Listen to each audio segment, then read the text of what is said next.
Elijah और आप देख रहे हैं सबरंग समाचार। नवरात्र के पावन अवसर पे अगर जो बच्चियां हैं वो नवरात्र के साथ साथ जो रामचरितमानस का पाठ वो करें और उनके मन में कहीं ना कहीं जो परिवर्तन है, जिस तरीके के अभी हालात हैं, जिस तरीके के अभी दुनिया परिवर्तन में आ रहे हैं, और ऐसे में अपने संस्कारों को रखते हुए और रामचरितमानस का पाठ, आपको बता दूं अभी मैं मौजूद हूँ चुटिया के प्राचीन राम मंदिर में, जहाँ पे नवरात्रि के रामचरितमानस का पाठ होता है। ये पाठ 9 दिनों तक होता है, क्योंकि कहा जाता है कि कहीं ना कहीं इस व्यस्त भाग वाली जिंदगी में लोग अपने आप को भूल जाते हैं, अपने अंदर के एक उच्च चरित्र मानव को भूल जाते हैं, कहीं ना कहीं अपनी जो रास्ता है वो भटक जाते हैं। तो ऐसे में बच्चों को खास करके सभी चीज़ों में कहीं ना कहीं आगे आने की जरूरत है। तो यहाँ पे जिस तरीके से आप देख पा रहे हैं आगे में जो कन्याएं हैं, 351 कन्याओं ये सभी रामचरितमानस का पाठ नवरात्रि के 9 दिन तक करती हैं।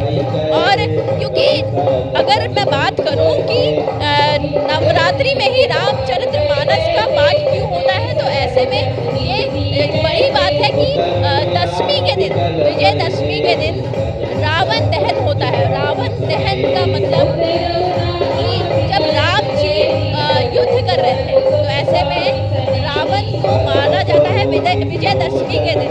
तो ये 9 दिनों का पाठ इसीलिए होता है क्योंकि लोग प्रभु श्री रामचंद्र की उस कथा को याद कर पाए जो उन्होंने अपने चरित्र से, सर्वश्रेष्ठ चरित्र कहा जाता था कि प्रभु श्री राम का चरित्र है जो सर्वश्रेष्ठ चरित्र, मर्यादा पुरुषोत्तम राम के नाम से वो विख्यात थे। और ऐसे में ये कहीं ना कहीं बहुत ही अच्छा दिखाई पड़ता है कि आज भी ऐसे बच्चे हैं। हम इनसे बात करेंगे और जानेंगे कि क्या कुछ कहेंगी।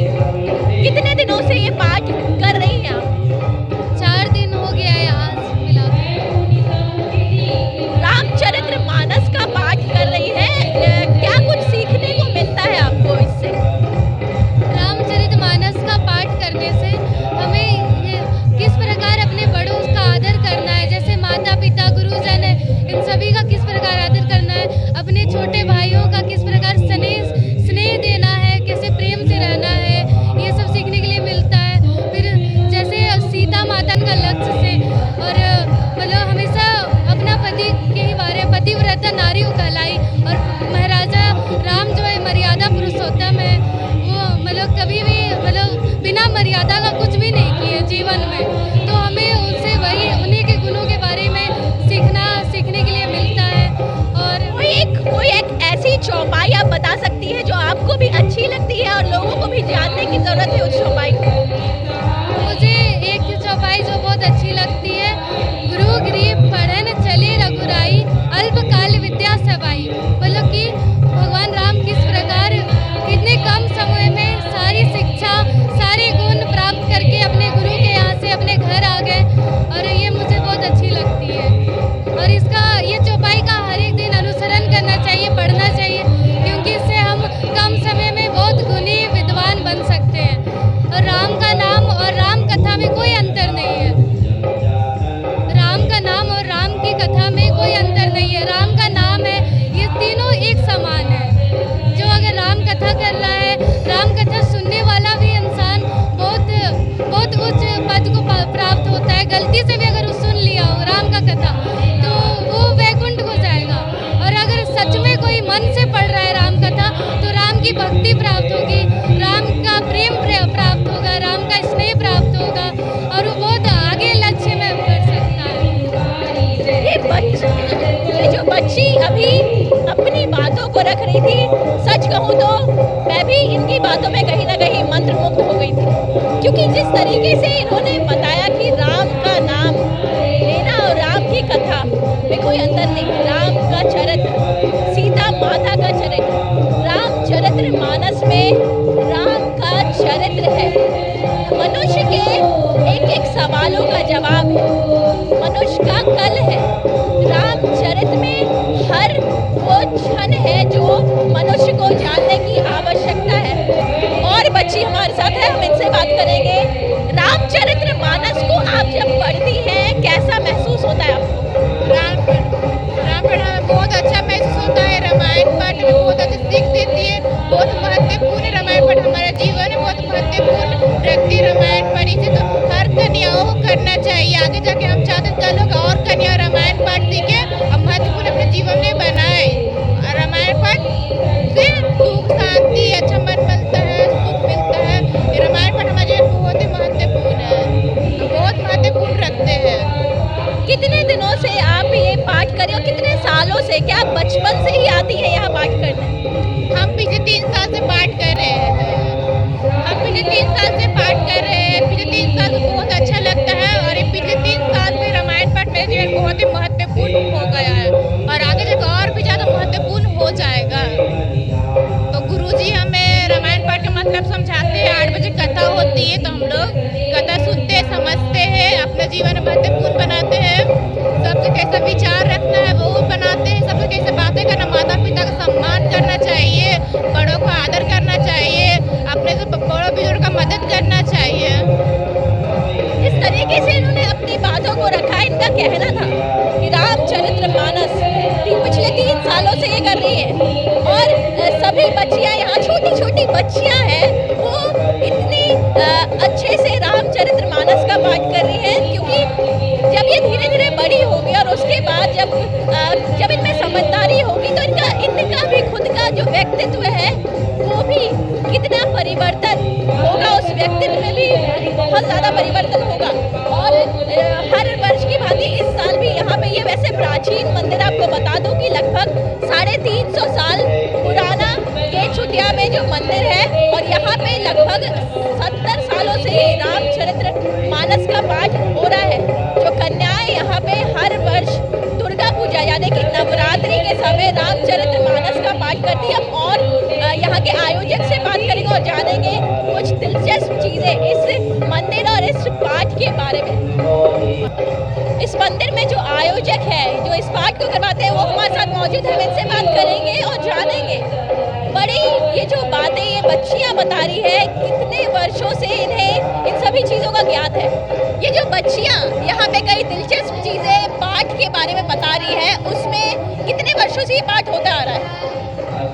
1970 से ये पाठ रामायण नवायन पाठ जो होता है ये वो कन्याओं के द्वारा शुरू हुआ था और धीरे धीरे 151, 250, फिर 300, फिर 351 तक पहुंच गया। कन्याओं में भी उमंग रहता, श्रद्धा रहता है और यहाँ के जो रहने वाले नागरिक हैं वो भी जानते हैं कि यहाँ रामायण का संस्कार मिले। तो जैसा संस्कार मिलेगा, आज बेटी है किसी के घर में बहू बनकर जाएगी तो रामायण का संस्कार जैसे माँ सीता का था तो उसमें सब कुछ सिखाया था कि कैसे पति के साथ रहना है, बहू के साथ रहना है, बेटी को कैसा बर्ताव करना है। तो ऐसा बर्ताव वो करते हैं और यहाँ से सीख कर जाकर ससुराल में वैसा ही संस्कार वो बनते हैं, संस्कारी। रामचरित्र मानस में राम हर एक सवालों का जवाब है, ये भी बात है क्योंकि मनुष्य को उसको पढ़ना चाहिए। ये कहा जाता है ग्रंथों में भी, हमारे जो पंडित है, पुरखों है, वो भी कहते हैं। तो आप बताएं, आपको कौन सी ऐसी चीज़ रामचरित्र मानस में अच्छी लगती है, आप उसे पढ़ना चाहते हैं और लोगों को बताना चाहते हैं? ऐसा है, ये हमारा चुटिया नगर जो है राममय है और संघ जो RSS है उसमें भी इसको रामनगर का ही नाम मिला। संघ का 16 नगर है जिसमें 16 नगर में प्रथम आता है चुटिया श्री रामनगर। तो राममय तो है ही हमारा चुटिया और इस रामनगर में वो सारे घर में आप जाएंगे तो हर एक के घर में रामायण जरूर मिलेगा। तो कुछ तो ज़रूर है हमारे यहाँ और काफ़ी पुरानी ऐतिहासिक नगर है। इतिहास में भी हमारा स्वर्णरेखा के तट देखिए या चुटिया राम मंदिर को देख लीजिए, यहाँ का होली देख लीजिए। तो यहाँ का होली जो है ब्रज का होली, जो हमारा होली यहाँ होता है, तो हर जगह से घूमने पर आपको यहाँ से अनुभूति ही अलग होगी। और जहाँ तक रामायण का बात रहा तो बचपन से संस्कार ही ये मिला है कि राम के बिना मन ही नहीं लगता है और रामायण के पूजा पाठ करने के बिना हम लोग अन्न को निवाला नहीं डालते। जब तक सुबह उठकर हमारा काम यही है कि घर से नहा धोकर सीधे राम मंदिर आना, शिव का श्रृंगार करना, राम की आरती करना और राम का चरित्र को निर्वाह करना। जैसे राम अपने जीवन काल में जिए, जैसा परिवेश रहें उनका जनता के साथ, उनका नागरिक के साथ, उनके माता पिता के साथ, तो राम का चरित्र को अपने आप में उतारना ये हमारा रहता है, कर्तव्य हमारा भी बनता है। और दूसरों को भी हमें कहते हैं कि राम की तरह राममय रहो, राम राज बनाओ। कहते हैं ना कि राम राज आए, तो राम का राज क्या, जैसे राम अयोध्या में थे उसी तरह से हमारा राममय रहे, ये हमारा इच्छा है। और सभी का, हमारे नागरिक भी जो चुटिया कराने वाले यही करते हैं। आज के जो बच्चे हैं, आज के बच्चे कहीं ना कहीं भटक जाते हैं, बहुत सारी चीज़ों में लिप्त हो जाते हैं, तो उन्हें भी क्या रामचरितमानस से बहुत सारी चीज़ें सीखने को मिल सकती है। रामायण रामचरितमानस में हर एक चैप्टर में अयोध्या कांड, सुंदरकांड, शैली सभी में अलग अलग है। जैसे माँ के साथ चरित्र कैसे निभा, पिता के आदेश से 14 वर्ष वन चले गए, माता का कई उनको आदेश दिया, तो राम जी उसको ये नहीं कहें कि हम क्यों जाएंगे, हम नहीं जाएंगे। उसके पीछे लक्ष्मण जी थे, भाई का निष्ठा निभाएं, पिता का राम निभाएं, तो उसके पीछे भाई का दायित्व लक्ष्मण निभाएं कि हम भी चलेंगे। पत्नी उनकी थी तो उनको तो कहना था नहीं जाएंगे क्या, लेकिन वो कही कि नहीं, हमारे पति जा रहे हैं तो हम क्यों नहीं जाएं, हम भी जाएंगे हमारे पति का सेवा करने। तो एक दूसरे से जीवन जीने का रामचरितमानस सिखाता है, और उन्हीं का संस्कार हम इन बच्चियों को देते हैं, और इनकी इच्छाएं भी होती है। आज चुटिया से जैसे कन्याएं पाठ कर रही है, तो ये हमारे आसपास के क्षेत्र में जैसे नज़दीक पिठोरिया है, नगड़ी है, तो ये संस्कार वहाँ भी पड़ा। और रामचरितमानस का वो लोग भी शुरू करवाएं, पिठोरिया में, नगड़ी में, लोहरदगा में, तो ये संस्कार बढ़ते ही जा रहा है, घट नहीं रहा है। तो ये अच्छा भावना है, हिंदुत्व का संदेश भी जाता है, और हिंदुत्व के अलावे भी सारे मानव जाति के उद्धार का दिखाया गया है हमारे रामचरितमानस में। तो जीवन जीने का शैली, अगर किसी को उद्धार चाहिए, मनुष्य का जीवन जीने का कला मनुष्य को किस तरह से होना चाहिए, तो रामायण रामचरितमानस में ही है। जैसा कि इन्होंने बताया कि रामचरितमानस में जीवन जीने के लिए, जीवन को कैसे परिवर्तन में ले जा सकते हैं, वो सभी चीज़ें हैं। मर्यादा पुरुषोत्तम राम ने अपने पिता की बातों को कभी इनकार नहीं किया। उन्होंने जब 14 वर्ष का वनवास दिया था, तो वो बिल्कुल पिता की आज्ञा का पालन करके 14 वर्षों के लिए वनवास में चले गए, और उन्हीं के साथ माता सीता भी अपने प्रतिव्रता का पालन करते हुए अपने पति के साथ चली गई थी। और ऐसे में ये सभी चीज़ें कहीं ना कहीं सिखाती है कि रामचरितमानस से कितना कुछ सीखने को मिल सकता है। आजकल के बच्चों को भी कई चीज़ें सीखने को मिल सकती है। तो हमें रामचरितमानस में जीवन का सार है। अगर जीवन के कई प्रश्न हैं तो उनका जवाब रामचरितमानस में। इसी क्रम में जिस तरीके से आपने देखा कि जो यहाँ की बच्चियाँ हैं वो कितनी खूबसूरती से